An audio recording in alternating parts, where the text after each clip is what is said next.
오늘은 고린도후서 1장 23절부터 공부할 차례입니다. 고린도후서 1장 23절을 다 같이 읽겠습니다. 내가 내 영혼을 두고 하나님을 불러 증거하시게 하노니 다시 고린도에 가지 아니한 것은 너희를 아끼려 함이라. 굉장한 진실을 바울 선생은 말하고 싶어서 내 영혼을 두고 하나님을 불러 증거한다. 영혼을 둔다는 것은 내 목숨을 내놓는다 그 말인 것입니다. 왜냐하면 영혼을 떠나면 육체는 죽는 것이 아니니까 영혼을 두고 내가 너희들에게 증거한다. 그것은 내 목숨을 바쳐서 진실을 말하고 거짓말을 말해야 한다. 거기다가 또 보태어서 하나님을 불러 증거하시다. 하나님께서 나의 자초시종을 다 아시는 것이므로 하나님을 불러 증거하게 한다. 이건 어마어마한 진실을 고린도 교인들에게 말한다는 것입니다. 바울 선생께서 고린도 교회에 가지를 아니한 것을 그 사람들은 비난했습니다. 바울 선생이 처음 고린도 교회를 개척하시고 그 다음 고린도 교회에 여러 가지 문제가 발생해서 고린도 전서를 써서 보내고 난 다음 고린도 교회를 방문했습니다. 그러고 난 다음 제3차 고린도 교회를 바울 선생께서 방문하려고 하시다가 방문하지 아니하시고 지도를 통해서 한 편지를 보냈습니다. 그러니까 바울 선생이 방문하지 않은 일에 대해서 왈가왈부하는 여러 가지 비난 성명이 많았습니다. 고린도 교회가 거짓 선생이 들어와서 교회를 어지럽게 하고 많은 사람들이 바울을 반역하고 바울 선생을 비난하고 공격하고 그렇게 했습니다. 그렇게 해서 바울 선생이 고린도 교회에 3차 방문을 하려고 했다가 주님 그것을 중지시켰습니다. 하나님 뜻이 아닌 것으로 알고 중지시켰는데 거기에 대해서 여러 가지 비난하고 공격하고 했습니다. 그러므로 바울 선생께서 내가 내 영혼을 두고 하나님을 불러 증거하시게 하노니 고린도에 가지 아니한 것은 너희를 아끼리 함이라고 하죠. 내 고린도에 안 간 것이 무슨 개인적인 야로가 있어서 그런 것이 아니라 너희들을 아끼기 위해서 그래요. 왜냐 바울 선생이 고린도에 갔더라면 거기 가서 바울 선생이 화를 내야 되고 징계를 내려야 되고 채찍을 찔러야 되고 그래서 많은 사람들이 바울 선생으로 말미암아 심판을 받고 상처를 입을 수밖에 없습니다. 바울 선생은 고린도 교회에 당장 달려가서 그 여러 가지 문제를 야기한 사람들을 불러가 호통을 치고 징계를 하고 혹은 교회에서 쫓아내고 이렇게 했으면 좋았겠는데 그렇게 하면 많은 사람이 상처를 입지 않습니다.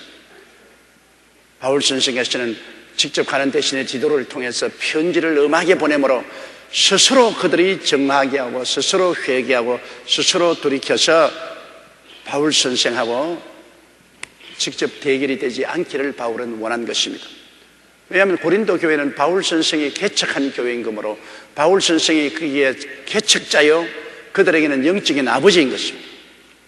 그러므로 개척자요 영적인 아버지와 서로 대결해서 붙으면 고린도 교인들에게도 큰 상처를 입게 되고 바울 선생도 마음에 심한 고통과 상처를 입게 됩니다. 그렇기 때문에 바울 선생은 할 수만 있으면 바울이 직접 가서 그들에게 꾸짖고 징계하고 혹은 축출하고 하는 일 하지 말고 그의 편지를 받아보고 자성하고 회개하고 돌이키기를 원했습니다. 이래서 고린도 교인들을 스스로 변화받도록 기회를 주기 위해서 바울 선생은 친히 고린도에 안 가고 편지만 보낸 것입니다. 그 진실을 바울 선생은 알아달라는 것입니다. 내가 안 간 것은 너희를 아끼리 함이지. 그 다음 24절요. 우리가 너희 믿음을 주관하려는 것이 아니요 오직 너희 기쁨을 돕는 자가 되려 함이니 이는 너희가 믿음에 섰습니다. 부모가 항상 어린아이를 도와줄 수는 없지요. 유치원, 초등학교, 중등학교, 고등학교를 졸업하고 혹은 대학을 졸업하면 이제 부모 수락을 떠나야죠. 항상 부모에게 의지해서 무엇을 먹을까, 무엇을 입을까, 무엇을 마실까, 어떻게 살까 의지하면 이건 부모가 감당할 수가 없는 것입니다. 항상 어린아이가 되어 있으면 안 돼요. 장성해야 돼요. 장성하기 위해서는 이지하는 배총을 쪽을 꺼내야 되는 것입니다. 항상 어머니에게 의존해서 살지 못하는 거죠. 의존하는 배총을 끊고 스스로 살 수 있도록 노력을 하시게 됩니다. 옛날에도 사랑하는 자식 여행을 보내란 말이 있습니다. 여행을 텅 떠나면 자기가 차편을 다 알아봐야 되고 자기가 가서 여관도 정해야 되고 자기가 밥도 챙겨 먹어야 되고 누가 도와주는 사람 없습니다. 전부 자기가 스스로 살아갈 길을 마련해야 되기 때문에 사랑하는 자식 여행 보내라는 말이 거기 있는 것입니다. 요사이는 배낭여행 시켜서 저 미국이나 구라파나 그냥 퉁 방학 동안에 떠나보내는 거 참 좋습니다. 젊은 사람들 배낭여행 해볼 만해요.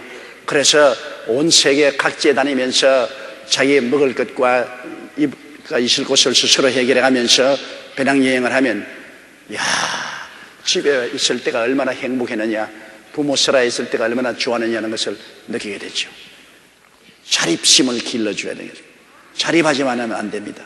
그래서 우리가 너희 믿음을 주관하려는 것이 아니고 항상 바울 선생이 교회 개척자로서 교회의 아버지로서 성도들의 믿음을 주관해서 이렇게 하라 저렇게 하라, 이것도 오면 내가 기도해 주마, 저것도 하면 기도해 주마, 이것도 내가 도와주마, 저것도 도와주마, 이렇게 하면 신앙이 안 자르니까 이제 내가 너희 믿음을 주관하지 않으려고 어려운 문제가 당했을 때 내가 늘 찾아가지 않는다. 스스로 해결하라. 교회 어려운 문제가 생겼으면 스스로 해결하라. 너희 재직들이 모이고 혹은 당회가 모여서 잘못한 사람은 스스로 판단해서 징계하고 혹은 필요한 사람은 교회에서 축출도 하고 의짓기도 하고 이렇게 해야지. 밤낮 문제 생기면 빨리 바울 선생 오소서, 우리가 어려우니 와서 해결하여 주소서, 이렇게 하면은 완전히 그들의 신앙이 바울 선생에게 매어 달려있고 성장 발전할 수가 없는 것입니다. 그러므로 바울 선생은 말씀하기를 내가 안 간 것은 우리가 너희 믿음을 주관하려는 것이 아니요 오직 너희 기쁨을 돕는 자가 되려 합니다. 사람은 스스로 일할 때 기쁨이 생깁니다. 왜냐하면 이존에 있으면은 자기가 성취한 일이 없기 때문에 성취감이 없죠. 무엇이라도 자기가 조그마한 거 만들어 놓으면 내가 했으니까 기쁘지 않아요. 야, 이거 내가 했다. 상당히 기쁨을 느끼는 것입니다.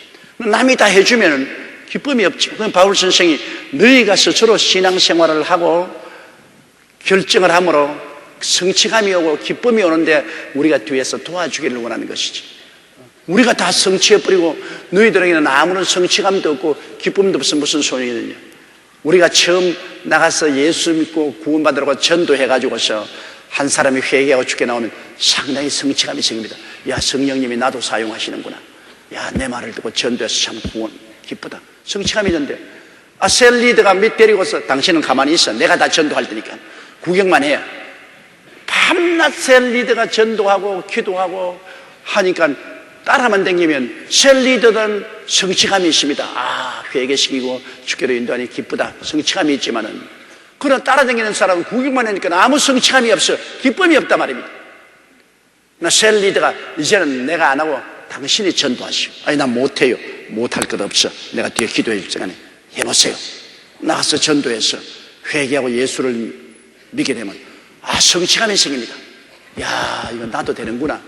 그거 기뻐지고.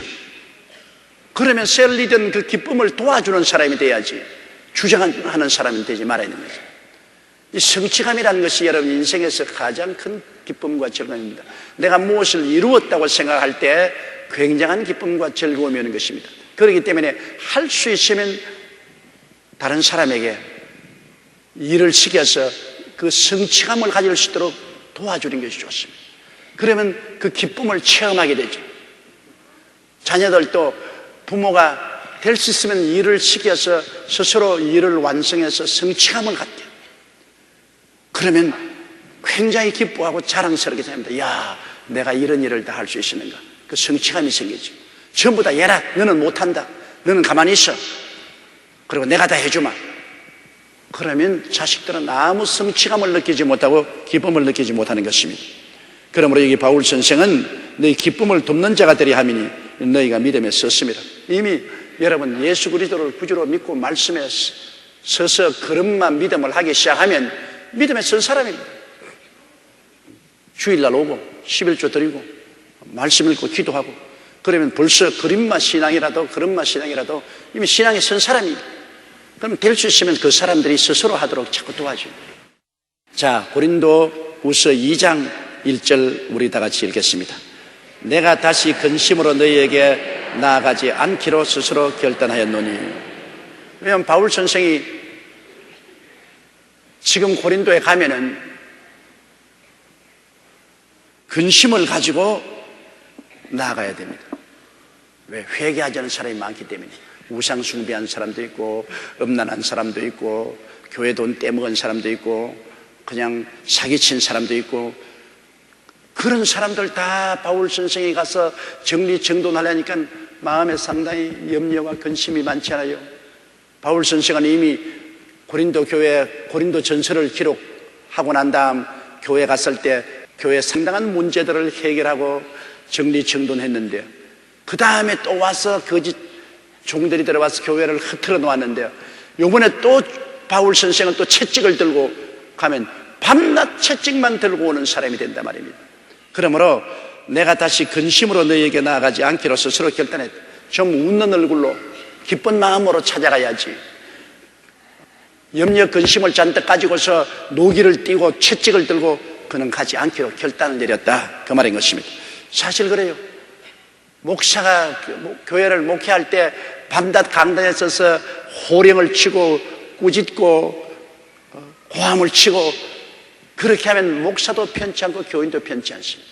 교회가 편안하면 목사가 아주 얼굴에 화평한 얼굴로 기쁨을 가지고서 좋은 말씀을 전가하면 목사도 좋고 성도도 좋은 것입니다.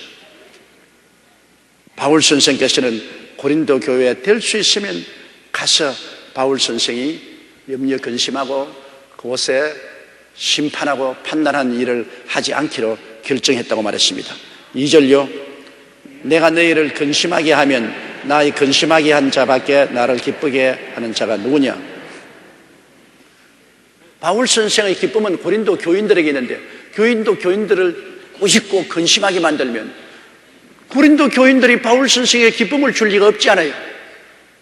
바울 선생의 기쁨의 근원이 고린도 교인들인데 그러므로 교인들을 꾸짖고 채찍해서 모두 다 교인들이 고통을 당하고 근심하게 만들어 놓으면 바울 선생은 위로받을 데가 없습니다. 교인들이 기쁘고 즐거우면 바울 선생에게 큰 위로가 되지 않습니다. 우리 예수 믿는 것도 한 가지입니다. 우리가 큰 기쁨을 체험하면 굉장한 힘이 있지요. 오순절 전에 예수님의 제자들은 전부 두려워하고 불안해서 숨어 있었습니다. 그러나 오순절 날에 성령이 임하시자 성령에 충만하니 그들이 기쁨이 충만해지니까 굉장한 힘이 생겨가지고서 죽기 아니면 살기로 나가서 전도해서 예루살렘과 유대와 사마리아의 복음으로 충만케 하고 나중에 로마까지 뒤엎어버렸습니다. 기쁨이 생기면 어마어마한 힘이 생겨서 일할 수 있는데 기쁨이 사라지면 아무것도 하고 싶지 않습니다. 우리 예수 믿는 사람에게 기쁨이란 기도에서 성령으로 충만한 것입니다. 성령은 바로 기쁨입니다. 성령이 오면 말로서 표현할 수 없는 기쁨이 오죠. 그러므로 우리가 말씀을 읽고 열심히 기도해서 성령 체험을 종종 해야 됩니다. 성령 충만했으면 또 재충만하고 또 재충만했으면 또 기도해서 또 재충만하고 그러면 마음속에 황홀감이 늘 있기 때문에 열심으로 주를 위해서 일할 수가 있는 것입니다. 제일 우리 신앙생활에 중요한 것은 말씀 읽고 기도를 많이 해서 성령이 충만한 것입니다. 성령이 충만하면 기쁨이 있어요. 기쁨이 있으면 살아갈意欲과 용기가 있는 것입니다. 그것은 개인의 삶에도 반드시 엑스타시, 황홀의 체험이 있어야 되고 가정에도 항상 기쁨을 가져올 수 있는 기회를 만들어서 엑스타시가 있어야 되고 사회도 기쁨을 가져올 수 있는 그러한 사건들이 있어야 되는 것입니다. 그러면 개인도, 가정도, 사회도 활기차게 돼요. 기쁜 소식이 없이 늘 우울하고 슬픈 소식만 있으면 사람들이 다 낙심하고 좌절하게 되는 것입니다. 이러므로 바울 선생은 말하기를, 내가 너희를 근심하게 하면 나의 근심하게 한 자밖에 나를 기쁘게 하는 자가 누구냐? 내가 너희에게 근심시켜놓고 나면 너희들이 근심해서 나에게 기쁨을 주지 못하면 나도 목회할 의욕도 사라지고 너희들도 교회에 와서 예수 믿는 의욕이 사라지지 않겠냐, 그 말인 것입니다. 3절요.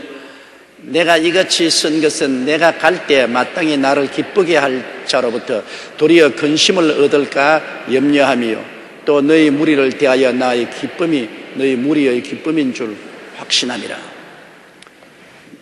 바울 선생께서 이같이 썼다. 다시 말하면 내가 왜 고린도에 지금 가지 않았느냐, 고린도의 교회가 아주 서산하고 좋지 않은데 왜 안 가느냐, 그 이유는 내가 이같이 쓴 것은 내가 갈 때 마땅히 나를 기쁘게 할 자가 너희인데, 내가 가면 나를 환영해주고 우리 목사님 오셨다, 우리 사도님 오셨다고 나를 대접해주고 기뻐해주고 내가 말씀을 전가하면 함께 아멘 할렐루야를 하고 찬송하고 이렇게 해야 될 너희들이 내가 가자마자 고약한 사람들, 어떻게 예수를 이렇게 믿느냐, 교회를 이렇게 풍지박산 맞느냐, 너희들이 그래도 소위 신자냐, 이렇게 꾸짖어 놓으면 바울 선생 보고 환영도 하지 않을 것이고 입이 미쪽하게 돼가지고서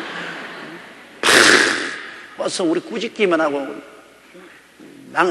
야단만 치고 뭐 바울 선생 와서 우리가 좋은 게 뭐냐, 이렇게 되고 마는 것입니다. 그렇기 때문에 바울 선생은 그걸 두려워하는 것입니다. 내가 이같이 쓴 것은 내가 갈 때 마땅히 나를 기쁘게 할 자로부터 근심을 얻을까, 나를 기쁘게 해줄 자가 기쁘게 안 해주고 오히려 근심을 얻을까 염려하며 또 너희 무리를 대하여 나의 기쁨이 너희 무리의 기쁨인 줄 확신. 내가 너희로 말미암아 기뻐하면 너희는 또 나로 말미암아 기뻐하지 않느냐. 서로 기쁨을 주는 것입니다. 4절요. 내가 큰 환난과 애통한 마음이 있어 많은 눈물로 너희에게 썼노니 이는 너희로 근심하게 하려 한 것이 아니요 오직 내가 너희를 향하여 넘치는 사랑이 있음을 너희로 알게 하려니라. 바울 선생은 고린도 교회에 찾아가 대신에 디도를 통해서 편지를 보냈습니다. 고린도 후서가 오기 전에 고린도 전서 말고 고린도 후서 사이에 그들에게 바울이 편지를 쓰는데 바울의 감정을 한번 보십시오. 바울이 참 감정이 풍부한 분입니다. 내가 큰 환난과 애통한 마음이 있어. 고린도 교인들을 생각하니까 애간장이 끊어져. 마음에 큰 환난, 마음에 그냥 완전히 그냥 마음이 형언할 수 없이 마음이 고통스러워. 마음에 큰 환난과 통곡하는 마음이 있어. 그러니 바울 선생이 고린도 교인들을 얼마나 사랑했는지, 고린도 교인들이 잘못되고 있는 것을 볼 때, 거짓 선지자에게 끌려가고 하는 것을 볼 때 얼마나 마음이 큰 환난과 애통함이. 부모가 자식을 향한 마음과 꼭 한 가지입니다. 자식은 방종해서 잘못 나가면 그 자식을 바라보는 부모가 마음에 환난과 고통이 있는 것입니다. 고린도 교인들은 영적인 자식들이니까 바울 선생을 그렇게 끔찍하게 사랑하지 않아요. 그러나 바울 선생은 영적으로 그 교회를 낳았기 때문에, 영적으로 자기 자식이기 때문에 고린도 교인들에 대해서 그런 마음에 큰 환난과 애통하는 마음이 있어 많은 눈물로 너에게 썼다. 바울의 감정이 얼마나 풍부합니까? 그냥 눈물을 흘리고 있는 게 아니라 편지를 쓸 때 많은 눈물을 흘려 엄중한 편지를 썼습니다. 고린도전서나 고린도후서 사이에 고린도의 디도를 통해서 편지를, 그 편지는 지금 없어요. 사라지고 없는데 바울 선생이 이 말하기를 그 편지를 쓸 때 많은 눈물을 흘리면서 썼다. 너희들은 그 편지를 그냥 받아서 읽었지만 나는 마음의 환난과 애통하는 마음과 많은 눈물을 흘려서 그 편지에 눈물 자국이 툭툭툭툭 떨어지도록 그러한 마음으로서 편지를 썼다. 그것은 이는 너희로 근심하게 하려는 것이 아니요 오직 내가 너희를 향하여 넘치는 사랑이 있음을 너희로 알게. 내가 편지에 너희를 꾸짖고 욕하고 때리고 한 것은 너희 미워서 그런 것이 아니다. 내가 너희 영혼을 너무나 사랑하기 때문에 그렇게 했다는 내 충정을 알아달라. 여러분, 부모가 어린아이들 잘못하면 데려놓고 난 다음 종아리 걷어. 그리고 종아리 걷으면 매로가 때리지 않아요. 매로가 때리면서 부모가 울지 않아요. 저도 우리 애들 어릴 때 잘못한 것 갖다 놓고 매로 때리면서 내가 울었다고요. 자식을 때리면서 그 회초리 하나하나가 자식의 몸에 얻어맞는 만큼 부모의 가슴에 멍을 남겨놓는다. 그 자식 때려놓고 난 다음에 이제 방에 들어가서 엉엉 울었어. 그만큼 부모는 자식에 대한 불쌍한 마음이 있어. 그리고 나중에 자식 보고 뭐라고 하니까 내가 너 때린 것은 미워서 때린 거 아니다. 너 잘 때라고 때린 것이다. 아버지는 나를 사랑하지 않고 나에게 꾸중만 하고 때리기만 해. 야 이놈아, 내가 이렇게 하는 것은 내가 하고 싶어 하느냐? 나도 때리고 싶지 않다. 나도 너 때리면 내 마음에 멍이 든다. 그러나 내가 너를 때리는 것은 너 잘 때라고 때리는 것이다. 너가 커서 훌륭한 사람이 되라고 때린 것이니 지금은 내가 원망스럽지만은 네가 커서 나중에 돌이켜보면 내가 너에게 채찍질한 것 고맙게 느낄 것이다. 그렇습니까? 어느 형무소에 죄수가 사형 선고를 받았는데 도적하러 들어가서 사람을 죽였어요. 그래서 어머니가 면회를 가니까 자식이 어머니를 향해서 울면서 어머니 손 한 만져보자 그랬어. 손을 넣어주니까 창살 싸움으로 어머니 손을 땡기면 깨물어버리죠. 엄마가 막 죽는 소리라고 잡아당기는데 손가락이 덜렁 끊어져 나갔어. 야 이놈아, 왜 엄마 손을 물느냐? 엄마, 내가 어릴 때 이웃집에 가서 물건 훔쳐왔을 때 엄마가 나를 심하게 꾸짖고 때렸으면 내가 그 도백이 없을 것인데 엄마가 나 잘했다고 칭찬했지 않냐? 너 안 들키고 용하게 가져왔어. 들키면 큰일 난다. 엄마가 내가 조그마한 물건을 이웃 훔쳤을 때 나를 심히 매질하고 때리지 않냐고 나를 오히려 보호해주고 칭찬해줬기 때문에 그것이 도백이 늘어서 오늘날 내가 살인 강도가 됐잖아. 내가 지금 죽는 것은 어머니 때문에 죽는다. 이야, 그 엄마가 그 말 들었을 때 그 마음이 얼마나 괴롭습니까? 바늘 도둑이 소도둑 된다. 그 왜냐? 때리지 않았기 때문에. 성경 말씀에는 자녀 기를 때 채찍을 때리란 말이 많이 나옵니다. 요사이는 자녀 학대라고 해서 못 때리게 하지만 나쁘게 먹은 자녀를 무시하게 학대하는 사람도 있지만 그렇지 않고 정상적인 부모가 자식들에게 매질하는 것은 잘 때려가는 것입니다. 성경에는 매질하라고 했습니다. 자식을 때리면 그 영혼을 구원한다고 말했고 매는 그 마음의 어리석음을 내쫓는다고 그랬습니다. 매로 때리면 바보 같은 생각이 쫓겨나가고 매를 때리면 그 영혼을 구원한다. 그러므로 징계를 해야 돼요. 하나님도 사랑하는 자식을 징계하는데 부모가 자기 자식을 징계하지 않고 과보해서 오냐 너 좋다 오냐 해놓으면 나중에 그 자식 어딜 갑니까? 완전히 망나니가 되고 마는 것입니다. 그러나 바울 선생께서 엄중한 편지를 쓸 때 그 편지를 쓰는 바울의 마음이 내가 이 편지를 쓰면 고린도 교인들이 얼마나 고통스럽고 괴로워하고 어려움을 당할 것이다.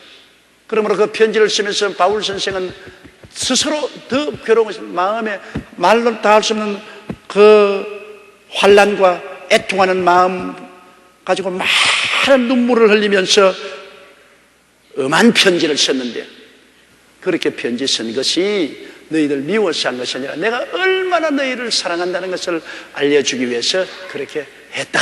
그렇게 말씀한 것입니다.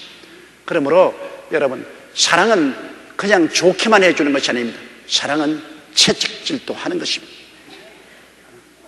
채찍질하는 것이 오히려 더 큰 사랑일 수가 있는 것입니다. 저는 언제나 말하지만 제가 중학교 시절에 우리 영어 선생을 그때는 미워했다고요. 그분이 교실에 들어올 때는 언제나 이 큰 대나무를 어깨에 들고 와요. 왜냐? 영어를 숙제를 안 해오는지 영어를 잘 공부 안 해오면 불러내가지고서 요 병아리 같은 새끼 하면서 그냥 때리는데, 그때는 저 선생 교통사고 나서 안 죽냐? 저거 왜 매일같이 살아서 오느냐? 너무나 밉더라고요. 그래서 그 선생 시간에는 눈이 뽀얗게 되도록 영어를 읽고 문법을 외우고 온다. 저도 그때 매 안 맞으려고 그냥 영어 문법을 열심히 공부하고 그냥 영어를 돌돌 돌숭을 했어요. 그러면서 그때도 저놈의 선생 죽으면 좋겠다고 생각했는데, 오늘날 내가 돌이켜볼 때 제가 오늘날 스스로 영어를 자습하고 공부해서 온천하에 나가서 복음을 전가할 수 있는 기초를 닦은 것은 그 선생님 때문에 닦은 것입니다. 지금 돌이켜보면 그 선생이 얼마나 고마워요. 그 대나무 몽둥이를 2개나 가져왔으면 더 좋았을 거 가지고서 하나만 가져왔어요. 그때는 다 미워했지만은 그 선생 때문에 나는 영어를 지금 잘하게 됐어요. 그때 기초를 닦았기 때문에 훗날에 내가 자습할 수 있는, 기초가 없으면 자습도 못 하잖아요. 그래서 내가 늘 돌이켜보면 그 선생 고마운 생각이 나요. 여러분, 선생님도 음악에 가르쳐야 애들 공부하는데, 요 사이는 애들 교육이 안 되는 것은 선생이 애들 좀 음악에 꾸짖고 때리면 당장 핸드폰을 가지고서 경찰에 고발하든지, 안 그러면 부모에게 선생이 날 때린다 그러면 부모가 또 입에 거품을 누르고 떼어와가지고서 삿대질하면서 어떻게 키운 자식인데 네가 왜 내 자식 때리냐? 선생 못해요. 못 가르쳐요. 일단 선생이 선생으로 들어오면 나무 자식 맡았을 때 누가 때리고 싶겠어요? 자기는 월급만 받아먹으면 되는데 뭐 그렇게 때릴 이유가 없지 않아요. 그러나 그래도 교육을 시키겠다는 안타까운 마음이 있기 때문에 못되게 구는 놈 때리는 것입니다. 또 젊은 애들 못되게 구는 놈들 많지 않아요, 여러분. 학교 가서 대단히 못되게 굴거든. 저도 학교 다닐 때 꽤나 못되게 구른 적이 있어요. 왜냐하면 옆에 있는 애 점심 도시락 내가 다 먹어버리고 빈 도시락 딱 나. 그러면 내 도시락, 선생님 누가 내 도시락 먹었다고 애가 깡충깡충 뛰고 난 모른 척 하마. 그런 못된 놈들 많다고요. 그러니 선생이 할 수 없이 때려야 되잖아요. 그러니까 때리는 선생이 무슨 감정이 있고 미워서 때리는 거 아닙니다. 잘 때라고 때리는 것이면 교육적인 의미에서 어찌할 도리가 없습니다. 그런 거를 부모가 그냥 가서 선생에게 삿대질하고 어떻게 키운 자식인데 네가 왜 때리냐 이러면 선생이 좌절하죠. 낙심하고 뭐 애들 가르칠 의욕이 없습니다. 애라 까짓건 뭐 될 대로 되라 그냥 내 학군으로 그냥 아무렇게나 가르치고 뭐 저기야 뭐 배우든 안 배우든 난 월급만 받아오면 된다. 이렇게 되면 애들 교육이 엉망이 되죠. 요사이 점점 한국의 교육 현실이 이렇게 돼가고 있는 것을 볼 때 안타깝게 한이 없는 것입니다. 자, 5절요. 근심하게 한 자가 있었을지라도 나를 근심하게 한 것이 아니요 어느 정도 너희 무리를 근심하게 한 것이니 어느 정도라 하면 내가 너무 심하게 하지 아니하려 함이라. 바울 선생을 근심하게 했으면 다른 사람에게도 근심시켰을 것입니다. 몇 사람이 교회에서 잘못했으면 바울 선생만 근심하게 한 게 아니라 교회 선량한 성도들, 열심히 예수 잘 믿고 교회를 잘 받들는 사람들이 마음에 근심을 하게 됩니다. 저 사람들 때문에 우리 교회가 시끄럽고 말이야. 예배 분위기가 엉망이고 교회 나가고 싶지 않다. 교회가 잘못되는 것은 바울 선생만 괴로운 게 아니라 교회 열심히 나와서 교회를 잘 받들는 사람들도 괴롭힌다. 저도 45년 동안 목회하면서 교회에서 문제가 생기면 나만 고통당하는 건 아닙니다. 교회 몇 사람이 일어나서 단체를 만들고 교회 문제를 일으키면 목사인 내가 괴롭지요. 그러나 당장 고통을 당하는 것은 교회 당회 장로님들이 고통을 당합니다. 그 문제를 어떻게 해결해야 될까? 재직들이 고통을 당합니다. 그리고 그 사람들이 교회 분열을 획책함으로 교회가 요란스러워지니 성도들이 고통을 당합니다. 바울 선생의 말이 일단 근심하게 한 자가 있었을지라도 나를 근심하게 한 것이 아니요 어느 정도 너희 무리를 근심하게, 나만 근심하게 하는 게 아니라 너희 무리를 다 근심하게 하는, 어느 정도라 하면 내가 너무 심하게 하지 아니하려면, 사실은 굉장히 나쁜 짓 많이 해도 내가 어느 정도라고 말을 하는 것은 너희들을 심하게 다루지 않으려고 내가 말을 이렇게 부드럽게 쓴다, 그 말인 것입니다. 너무나 큰 상처를 입혔다 이렇게 말하지 않고 어느 정도 상처 입혔다 이렇게 내가 말하는 것은 너희를 심히 다루지 않으려고 내가 한다. 바울 선생은 어찌하든지 고린도 교인들을 부드럽게 다루려고 하는 그 심정을 여기에서 볼 수 있는 것입니다. 자, 6절요. 이러한 사람이 많은 사람에게서 벌받은 것이 족하도다.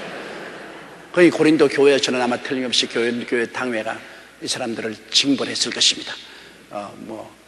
6개월 교회 정지 처분을 했는지, 안 그러면 교회에서 축출하는 이러한 정책을 내렸을 것입니다. 그래서 이러한 사람이 많은 사람에게 벌받은 것이 족하다. 바울 선생의 편지를 받고 그 고린도 교회에서는 긴장을 하고 교회를 분란을 일으키는 사람들을 불러다가 징계를 내리고 적절하게 벌을 내린 것입니다. 그 바울 선생이 나중에 디모데에게서 디도에게 그 이야기를 다 들었습니다. 그러므로 이러한 사람이 많은 사람에게 벌받은 것이 족하도다. 7절요. 그런즉 너희는 차라리 저를 용서하고 위로할 것이니 제가 너무 많은 근심에 잠길까 두려워한다. 이게 부모 심정 아닙니까? 때려놓고 얼싸하는 것입니다. 때려놓고 얼싸하는 것. 자, 그 잘못한 사람들 교회에서 전부 징계를 하고 채찍을 때렸는데 이제 또 이 사람들이 징계를 따고 너무너무 낙심을 하고 절망해서 그만 신앙도 버리고 교회를 떠나면 안 될 테니까 이제는 그들이 충분히 징계를 받아 회개했을 것이므로 도로 끌어안으라. 도로 사랑으로 끌어안아서 위로하고 신앙을 회복하도록 하라. 이 부모의 심정입니다. 때려놓고 끌어안고 우는 겁니다. 때려놓고 난 다음에 다시 어루만져주고 상처 입혀주고 난 다음에 붕대로 감아주는 그 부모의 심정입니다. 바울 선생은 고린도 교회 성도들이 잘못한 무리들을 징계하고 심판했으나 그 사람들이 너무 낙심하고 절망하지 않게 하기 위해서 용서해주고 이제는 도로 끌어안아서 다시 신앙을 회복하게 해주라고 그렇게 간절히 간청하고 있습니다. 8절요. 그러므로 너희를 원하노니 사랑을 저희에게 나타내라. 때려놓았으나 다시 사랑을 베풀라. 이 하나님의 역사입니다. 하나님께서 보세요.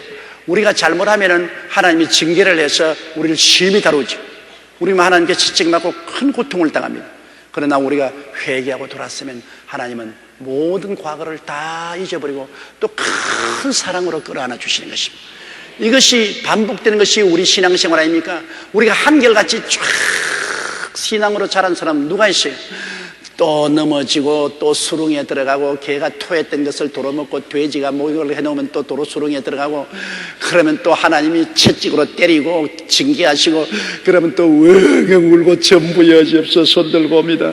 그러면 또 하나님 다 용서해 주시고 다시 복구해 주시고 축복을 주시면 납작 웃음을 웃으면서 또 주님께 나왔다가 또 살만하면 또 옆길로 나가가지고서 또 죄짓고 또 세상으로 나오고 또 얻어맞고 또 들어오고 이 생활이 계속 반복하는 것입니다. 그래서 세월이 흘러가면 조금 셈이 들어서 나중에는 하나님의 뜻을 알게 되고 이제는 갈짓자 걸음을 걷지 않고 바로 서게 되는 것입니다. 이렇게 하는 과정이 오랜 세월이 걸립니다. 그렇기 때문에 처음 예수 믿고 성령 받고 막 뛰고 불 받았다고 불로 하고 막 저런 엉터리 신앙 20년 30년 믿은 사람 보고 저거 가짜 신앙이다, 저 엉터리 신앙이다 야단법석하는 그런 사람 내가 많이 봐요. 그 사람들이 위대한 신앙이 아닙니다. 그는 일시적으로 소나기 같은 은혜를 받아가지고서 정신없이 취해서 야단이지만은 그러나 10년 20년 오랜 세월을 넘어졌다 일어나고 넘어졌다 일어나면서 신앙의 연단을 받아 자란 그 신앙이 그게 더 놀라운 신앙인 것입니다. 일시적으로 은혜 받았다고 뛰고 꿀리는 것은 얼마 있지만 은혜 쏟아버리면 아예 맹숭맹숭하게 되고 말이에요. 신앙의 연조가 필요한 그것이 필요합니다.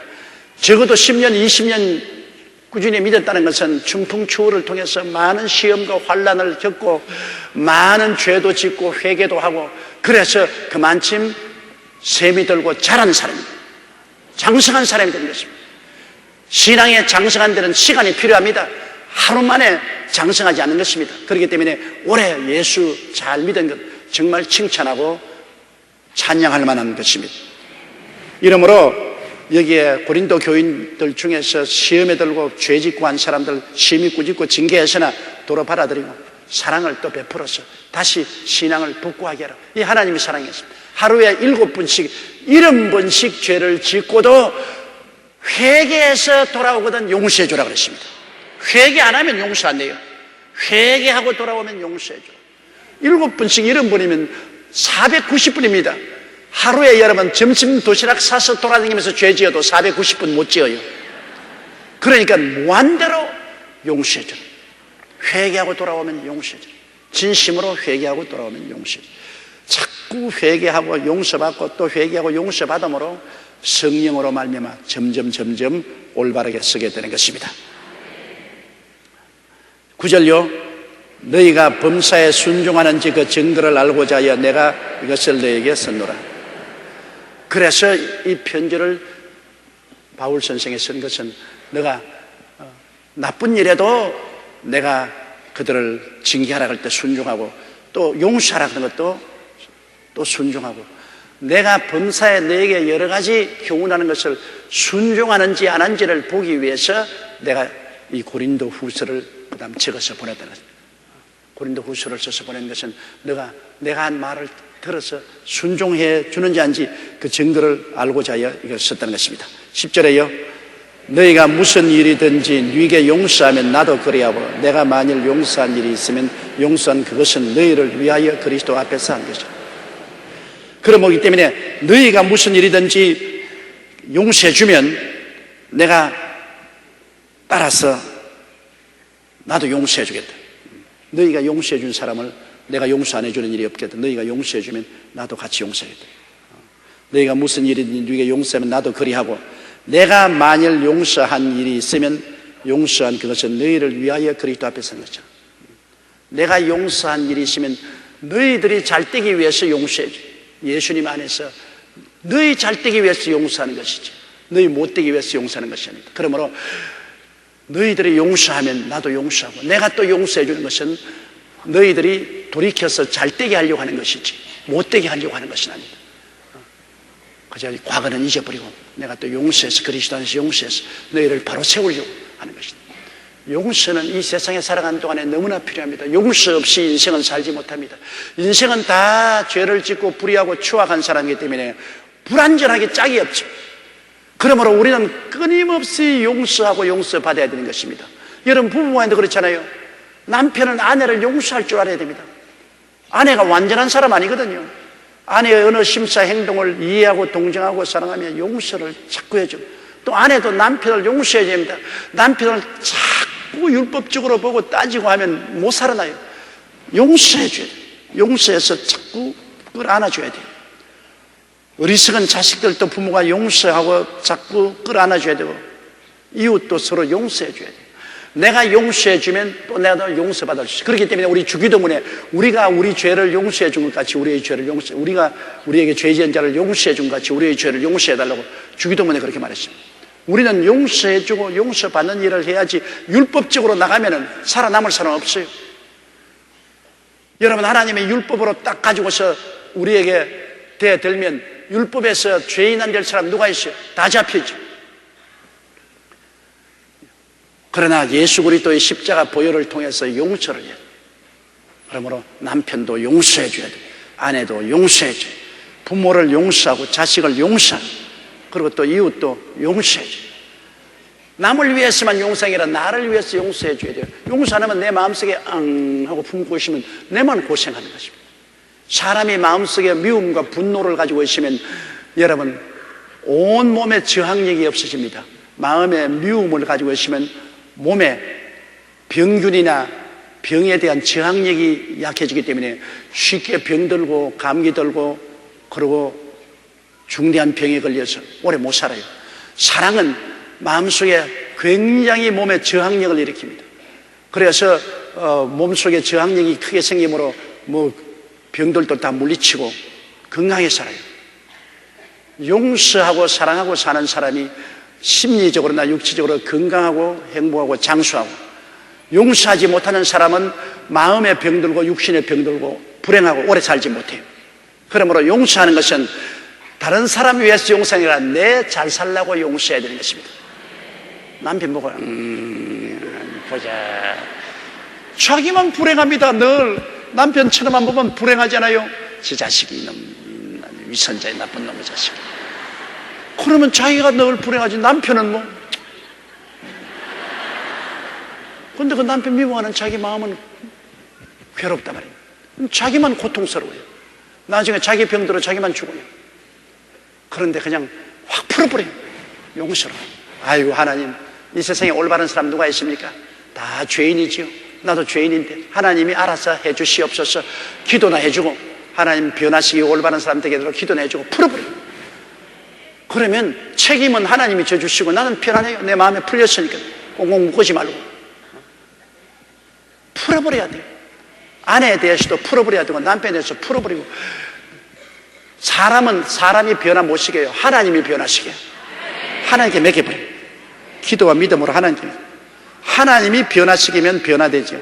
사람이 꾸짖어가지고 변화 안 됩니다. 사람이 조건 잡아서 변화되는 사람 없어요.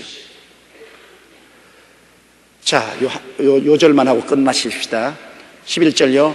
이는 우리로 사탄에게 속지 않게 하려 함이라. 우리가 그 괴계를 알지 못하는 바가 아니로다. 사탄에게 속지 않은, 그건 무슨 말이냐면 용서해 주지 않은 마음은 사탄의 괴계에 빠진다. 미워하면, 바로 마귀는 미워하는 것을 통해서 자꾸 분열과 분쟁과 알력과 갈등을 만들어내거든요. 사탄이 하는 바로 괴계가 그것인 것입니다.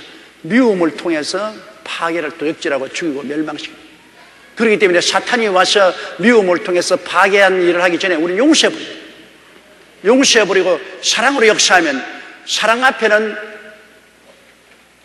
마귀가 못 옵니다. 마귀는 흑암이고 사랑은 빛입니다. 빛이 비치면 흑암이 사라지잖아요. 마귀의 괴계에 빠지지 않으려거든 미워하지 마라. 성경은 말하기를 분을 내어도 죄를 짓지 말며 해가 질 때까지 분을 품지 마라. 마귀의 시험에 든다고 그랬습니다. 그러니까 분이 나더라도 하루 해가 지기 전에 다 풀어버리고 마귀의 시험에 들지 말아야 돼요. 안 그러면 마귀의 시험에 들어요. 마귀는 언제나 용서해 주지 않은 미운 마음을 통해서 우리에게 와서 도적질하고 죽이고 멸망시키는 것입니다. 용서와 사랑은 하나님께 속해, 미움과 분노는 마귀에게 속했다는 것을 알고, 마음에 미움이 들어오고 분노가 들어오면 마귀가 왔다고 아십시오. 여러분, 미움과 분노가 들어오면 벌써 마귀가 여러분 속에 발을 들여 놓았습니다. 그때부터 도적질하고 죽이고 멸망시키는 역사가 일어납니다. 여러분 자신의 마음과 육체와 생활에 벌써 파괴가 오고, 그를 통해서 이웃이 파괴가 와요. 그러나 용서와 사랑이 오면 주님이 발을 들여 놓았다고 아십시오. 용서와 사랑이 오면 주님께서 와서 용서와 사랑을 통해서 여러분을 변화시키고 이웃을 변화시킵니다. 오늘 통성으로 기도할 때 여러분 미워하는 마음이 있거든, 마귀가 여러분 안방에 들어와 있다고 아십시오. 쫓아내세요. 용서와 사랑으로 쫓아내버리십시오. 그러면 예수님이 들어오시게 되는 것입니다.